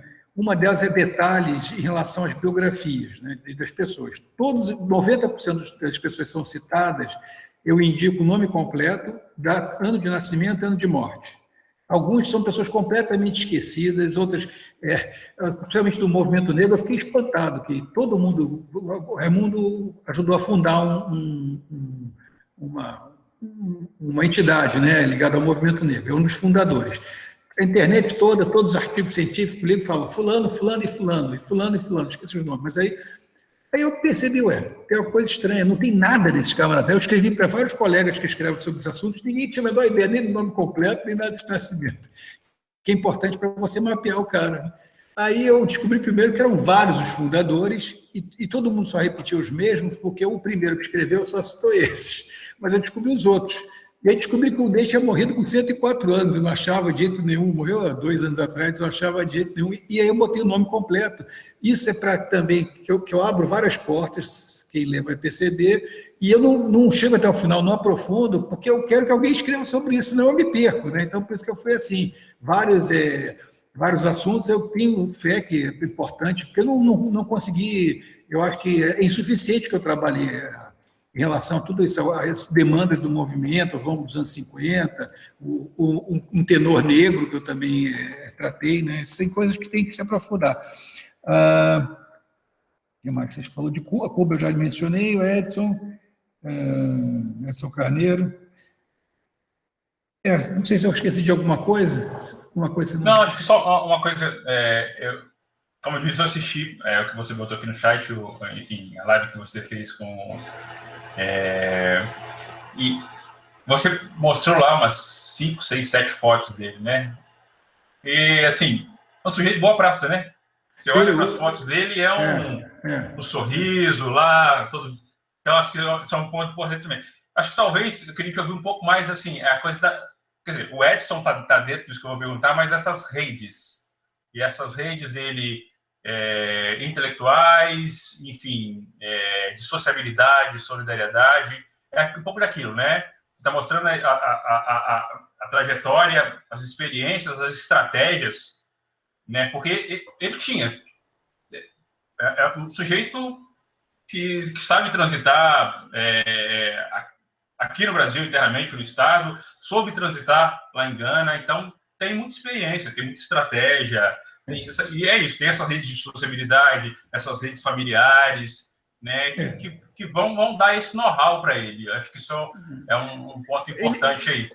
Ele é citado, apontado como potencial. O Brasil precisa de um embaixador negro. Tem pessoas boas que poderiam ter. Quem? Aí sempre citam ele no meio, sempre citavam ele, porque ele era muito diplomático, muito cordial, assim, mas ele tinha um defeito que era ser livre pensador e falar o que ele pensava. Ele não era de ficar bajulando, não era o caminho dele. Então, incomodava. Eu entendi por que não escreviam sobre ele. Ele era o Abdias Nascimento, que eu cheguei a conhecer pessoalmente, mas não sabia, no Arquivo Nacional conheci. Se eu soubesse, eu ia perguntar para ele, vem cá, você não é desse planeta, não, Abdias. Alguém também tem que escrever sobre Abdias. Abdias é uma pessoa fantástica, né? Uma pena que eu não sabia disso na época. Mas ele tinha ótimas relações, que também era um cara difícil, e ele falava o que ele pensava. Então, ele tem depoimentos posteriores, né, que ele critica um pouco, coisas que são questionáveis dentro do ativismo mais intenso, né? Talvez o discurso dele não seja ao agrado do pessoal ativista. Então, acho que talvez por isso, e também na época da ditadura, ele não sofreu, eu peguei até a documentação da SNI, não sofreu nada, não foi um opositor, ele apareceu na TV do governo. Eu não sei quais são as patrulhas que ele sofreu todas, mas só sofreu todas as patrulhas. né, eu falava para quem eu tentava convencer, eles, olha, o fato dele não estar ligado ao movimento como você imagina já é uma razão para você escrever sobre isso, né? Mas ele tinha muito assim, ele tinha esses contatos e tal, era ajudado inicialmente, a educação, que você falou também da educação, ele lia, ele gastava o dinheiro dele todo em livros, ele lia compulsivamente até conseguir escrever de forma apropriada. Eu fiquei pensando nisso aquela hora que o filho fala assim, a biblioteca dele está aqui comigo. Aí ele fala assim, você até ia vir, mas veio a pandemia, você não pôde vir aqui. Eu fico imaginando também, de repente, mapear o que ele está lendo, etc, etc. Então ajuda também. Agora, é aquilo, né? Você vai puxando um fio aqui, vai saindo um monte de coisa. Eu não quis falar eu falei com a neta e com o filho quando estava escrevendo, mas eu não quis entrevistar eles, porque eu avisei o tempo todo, ó, não vou fazer história de anjo, né, de santo, e o que eu encontrar eu vou escrever. Eu não queria estar muito envolvido, por conta disso eu só fui falando, corrigi o nome da esposa, que está na imprensa toda errada e tal, mas não é sobre ele, na verdade, o texto é mais sobre o que ele enfrentou, sobre a sociedade. E aí eu não sabia, né, como é que eles iam receber, eu mandei, até quando acabei de escrever, eu mandei para eles, mas eles não tinham lido. Aí eu mandei o livro, fiquei esperando, né? E aí, né? Queria saber, porque eu não mostro só coisas questionáveis, como todo ser humano, né? Aí eu recebi dos dois a mesma resposta, estavam super emocionados, que estavam lendo a segunda vez, que a primeira tinham lido assim, devorando o livro, aí eles estavam assim, todos tocados, muito, muito gratos, estavam muito felizes, né? É muito interessante. No dia do lançamento é que a gente se viu a primeira vez, né? Eu tinha falado uma vez no telefone com a neta é filha também do Paulinho da Viola, né? Muito interessante a moça. E aí eu vi que tinha, quer dizer, o mais lado humano, porque se você se contamina muito, estou falando muito contamina, na pandemia não é bom, mas se você se influencia muito pela questão pessoal, né, esse envolvimento pessoal dos personagens, você acaba não tendo o distanciamento importante para escrever sobre isso, né? Mas é isso, esses seus comentários, eu acho que você pegou bastante o princípio da coisa, né, a ideia da coisa. A diplomacia cultural foi um gol, assim, uma coisa espetacular mandar o Raimundo. E depois podia mandar para a Suécia também, não tem nenhum problema, não tinha nenhum inconveniente disso. Não era isso que incomodava os camaradas, não era isso. Agora, Fábio, uma coisa que eu estava pensando aqui, a gente não faz história no condicional, né? Mas eu fico imaginando se o governo do Jânio tivesse uma maior longevidade. Porque você falou, quer dizer, há uma ruptura, né? Ele vai para lá, mas há uma ruptura. Eu fico imaginando... Enfim, ele mais a possibilidade de outros, talvez não necessariamente negros, mas essa maior presença brasileira em embaixadas, com postos em África. Mas o problema... E aí, claro, ele talvez fosse um norte para todos que para lá fossem. O problema é que o Jânio, ele tinha esse e outros tantos projetos. Então, pouco antes de nomear fora da carreira o Raimundo, ele nomeou aquele... acho que era pai desse que tem coisas de cimento, né, Votorantim, eu acho, é o Emílio de Moraes, o pai dele, eu acho, que foi nomeado, para a Alemanha. E aí foi uma das únicas vezes na história do Brasil que o Senado negou. Ele foi gongado, foi reprovado, pouco tempo antes do Raimundo ser nomeado.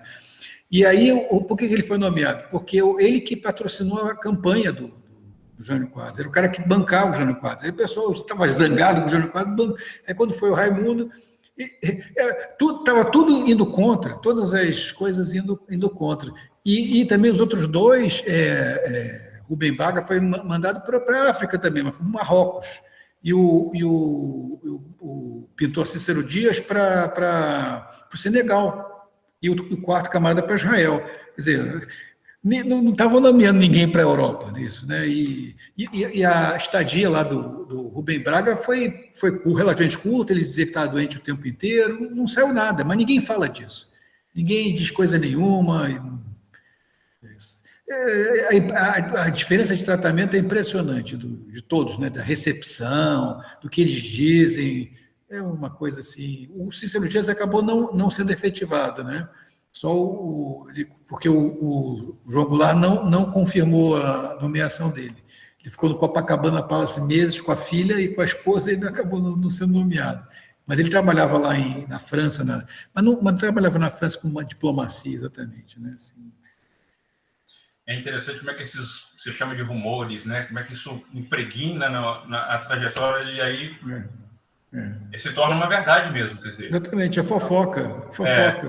E a imprensa publica sistematicamente algumas informações, você sabe que só saído do Itamaraty. Impossível que... Aí eu coloquei no início, né? Provavelmente saído do Itamaraty, até que alguns começaram a dizer, nós acabamos de receber uma ligação da nossa fonte do Itamaraty, pô, eles vinham mesmo do Itamaraty, assim, escancaradamente. E até hoje, tem gente que, o embaixador Velli, até o que eu trabalhei com, continua falando que demorou chegar de receber ele lá em Gana. Escreveu esse detalhe no livro do Jerry Davis, que ele falou isso. Demorou 3 meses para ser recebido. Eu encontrei com ele num evento, falei, mas isso está errado, o senhor está enganado, não demorou 3 meses, coisa nenhuma, demorou 1 semana, 8 dias. mas isso não se faz num depoimento, né? Assim, mas, pô, isso não é verdade. Isso não é verdade. Eles acharam assim, olha, é impressionante o tratamento. E o que é mais triste, né? Você falou da semana passada, eu escrevi essa última parte do livro, que continua, tudo bem, a gente liga a televisão, não tem mais aquilo que existia de negro só fazendo figuração de escravo e tal, né? Mas tem gente apresentando jornal, tem nos propagandas, mas teve recentemente o caso daquele Pereira, né? Da Globo, né, que também teve que processar o camarada que falou coisa semelhante, né? Sim. Então é uma continuidade. A solução não tem solução, mas para o Brasil deveria se criminalizar pesadamente, porque as crianças a gente ainda educa, agora os adultos já eram. Não adianta, tem que criminalizar, porque ninguém é obrigado a ouvir essas coisas. Sem dúvida. E aí criminaliza e pronto. E as próximas gerações vão crescer sem essa coisa horrível que é, né? Não tem, ainda fala em relação a tudo, liberdade de expressão, liberdade coisa nenhuma, né? Liberdade, ela não é nem termina onde começa o outro, mas se é para incitar ódio, intolerância, né? Sem dúvida. Não, acho que de novo, recomendo a todos que comprem, acho que é um trabalho impecável, pesquisa de fôlego.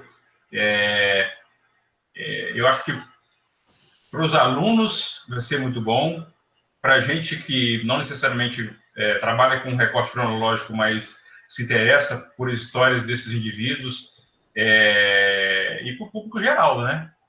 Quer dizer, um trabalho de história, com muito fôlego, pesquisa, metodologia, etc e tal, e que abre aí um campo gigantesco de questões, e eu acho que sobretudo para os alunos, né? Acho que é importante também porque a gente vai instigando os alunos. Na live você leu o último parágrafo do livro e que absolutamente amarra tudo, né?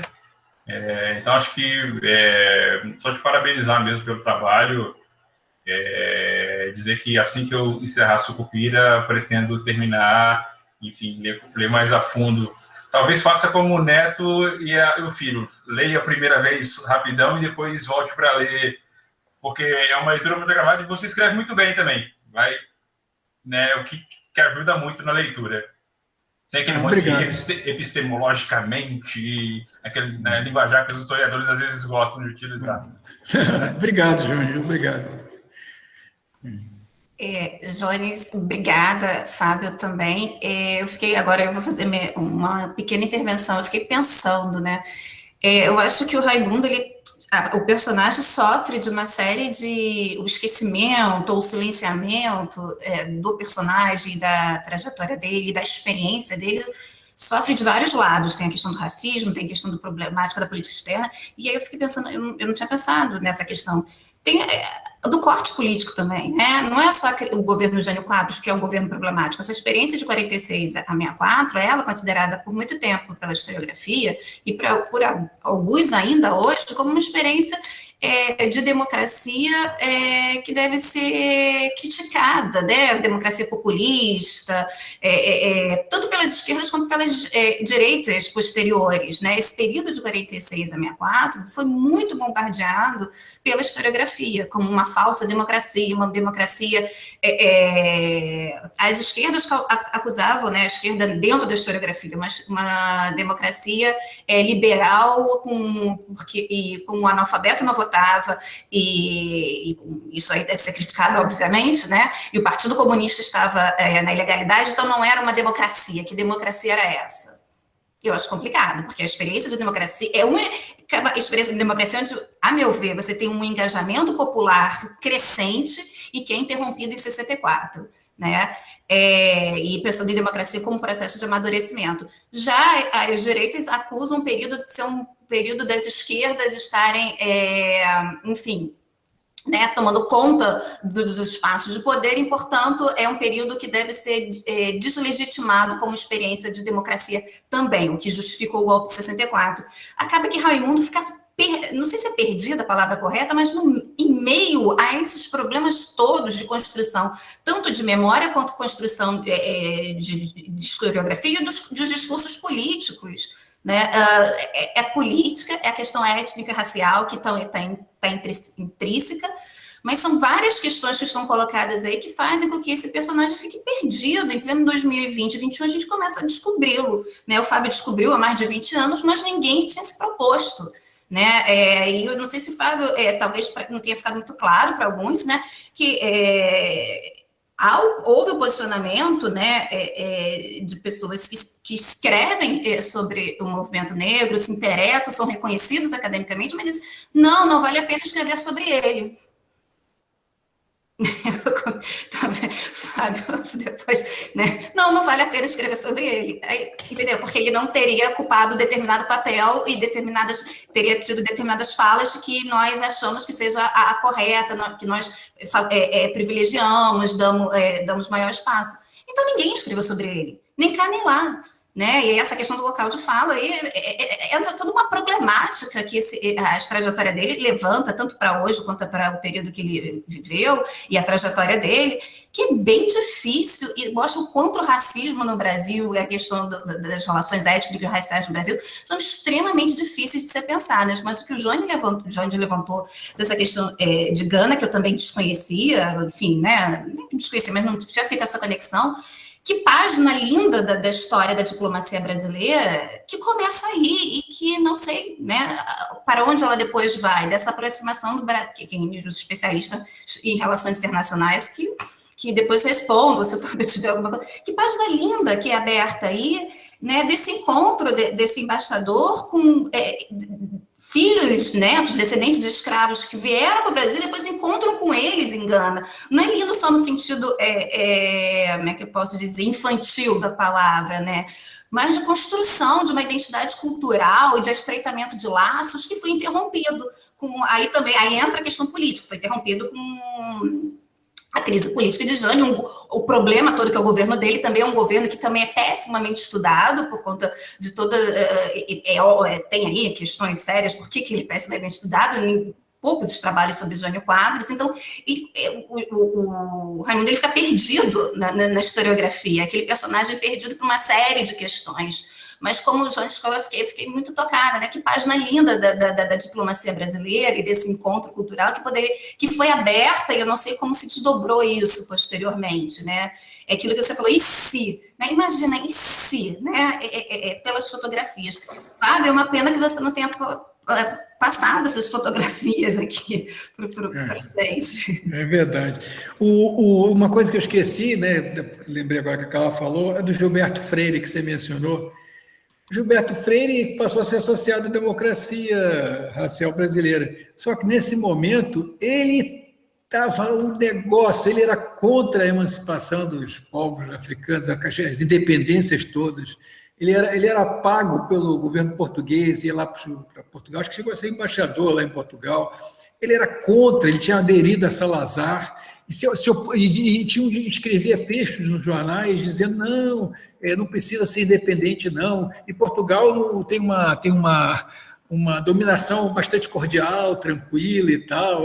Olha, então, quer dizer, para fins de compreender esse momento, o Gilberto Freixo era exatamente o lado oposto. O governo de Salazar ele cooptava a imprensa brasileira e o governo brasileiro, e todas as vezes, o Kruma falou isso para o Raimundo, o Brasil estava se apresentando agora a favor de todas as emancipações, revoluções e independências, e aí o pessoal diz assim, mas vocês são meio dúbios, às vezes votam a favor da gente, às vezes se abstêm, na ONU, né, quando tinha uma coisa importante, não era claro isso, e o discurso de entrega das credenciais, Ramon dizendo que não, agora do lavente o Brasil vai ser, está muito associado a Portugal, que era o retrógrado do retrógrado, né? Então ficou um pouco em cima do muro esse negócio. Isso ainda se fala um pouco, ainda se estuda, né? Mas isso é uma coisa que dificultou bastante todas as coisas para o próprio Raimundo, né? Mas é isso. Então, a gente pode encerrar, Sim. já temos uma boa gravação aqui, que depois nós iremos disponibilizar no YouTube, e que sirva de incentivo, né, aos estudantes, quantas teses estão saindo daqui, ou propostas de teses, quanta coisa para estudar, quantas questões que nós levantamos e não temos respostas, né, e conexões que foram feitas pelo Jones, pelo Fábio, muitos trabalhos que merecem ser né, desenvolvidas e pesquisas que certamente vão abrir outras questões, né? Quando eu falo muito com meus alunos, um bom livro, por mais que eu seja suspeita de falar, mas um bom livro ele faz isso, ele levanta questões que levam a você a querer estudar mais, pesquisar mais, produz novas teses, ele é o início né, a continuação de uma reflexão, né? Um bom livro ele traz isso, traz questões, ele não se encerra em si, ele abre, né? Então, Fábio, eu passo a palavra para você, né, para encerrar, enfim, com as suas considerações. Novamente, agradeço muito, foi uma tarde extremamente rica, agradeço a você, Fábio, agradeço o Jones, que trouxe aqui com brilhantismo também, né, reflexões que talvez não tenham passado por nós, historiadores da República, e Fábio, novamente, parabéns pelo seu trabalho, por trazer esse personagem, pelo pioneirismo, pela sua acho que força de vontade mesmo, de escrever um livro no meio à pandemia, que eu presenciei isso, 400 páginas em meio à pandemia, e um livro desafiador, porque com muitas sensibilidades, muitas questões desafiadoras ali, até dentro do nosso métier, né? Para quem bom entendedor está entendendo o que eu estou falando, né? Muitas questões ali desafiadoras e às vezes movediças, às vezes pisando em ovos, e que bom que a recepção por parte da família, que talvez seja, não sei em última instância, mas uma questão muito importante, foi positiva, né? Teve esse lado extremamente positivo da recepção da família, não é para não jogar confete, mas assim, se sentiram contemplados, né? A gente não gosta dessa palavra, mas eu vou falar, mas com resgate, mas né, foi do resgate da memória desse indivíduo, da trajetória desse indivíduo completamente esquecido na poeira da história, por uma série de questões que a gente precisa enfrentar. Tá? Então, Fábio, eu passo a palavra a você, agradeço a todos que ficaram até aqui, essa gravação vai depois para o YouTube, então, realmente, alguns alunos me escreveram e disseram que não podiam participar por conta do dia, mas depois a gente vai disponibilizá-la, e ficam aí as inúmeras propostas de pesquisa, né, colocada aqui nesse debate. Obrigada, Jones, obrigado, Fábio. Fábio, eu vou passar a palavra para você e depois eu encerro a gravação. Liga o microfone, Fábio, por favor. Muito obrigado a todos pela audiência, obrigado ao Jones, à professora Carla, todos que estão aqui. E quem tiver interesse em pesquisar, ou souber de alguém que tem interesse em pesquisar, o arquivo que eu coletei sobre essa pesquisa está disponível. Tá? Fica à vontade, pessoal, só que eu mando tudo. Tá bom? Obrigado. Tá bom, então. Obrigada, Fábio. Jones, alguma consideração também? Enfim... Só agradecer muito pela tarde maravilhosa, parabenizar de novo o Fábio pelo livro. Realmente um trabalho muito instigante. Eu tenho certeza, eu tenho fé que ele vai suscitar outras pesquisas a partir do trabalho. Acho que isso é interessante. São várias janelinhas que você deixou abertas, que talvez você não vá, mas outros alunos, enfim, outros pesquisadores, vão seguir o caminho, e acho que teremos mais trabalho sobre o Raimundo Souza Dantas aí, que vão complementar o seu e vão fazer um belo diálogo. Eu agradecer de novo a Carla pelo convite. Enfim, foi uma tarde maravilhosa e eu aprendi muito. Obrigado. Obrigada a vocês todos. Vou encerrar aqui a gravação.